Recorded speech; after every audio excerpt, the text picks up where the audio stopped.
Martin Luther King once said, "A threat to justice anywhere is a threat to justice everywhere." And a great injustice is the lack of female representation in corporate America.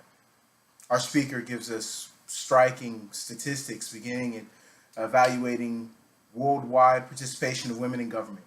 Out of 190 nations, only 9 are represented by women. In parliament worldwide, only 13% of participants are women. We know that close to half our population is women. When we look at American corporate culture, we see that it's represented by about 15% women. It's slightly higher when we look at nonprofit organizations at 20%, but both of these numbers are unacceptable.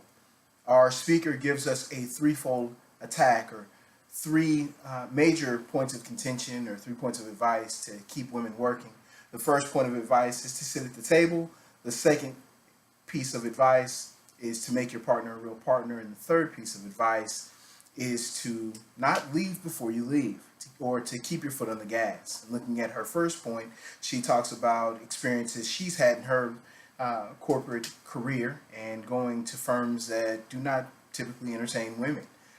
She has this experience, or this epiphany, when she looks to relieve herself. She's looking for the restroom, and obviously, being a new person to a new place, she asks around, but no one knows where it is. It's at this point they share the awkwardness and the realization that women may not be equally represented or participating as significantly as they should. Either that, or she's the only woman that we know of that needs to use the restroom.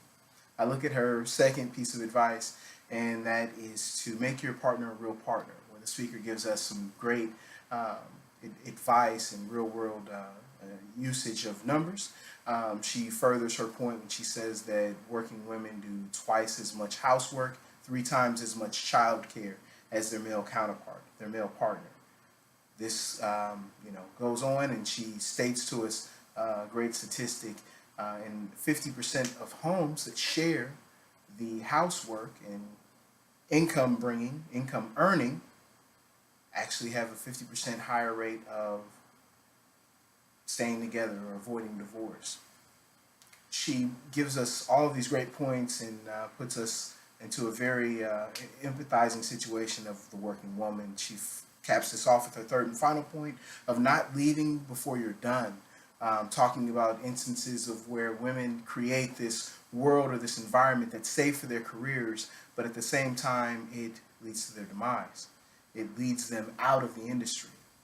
With all of the challenges that present women, I think that we have a moral imperative to act on their behalf, to provide a world to where they can participate freely, fully, and we all can succeed.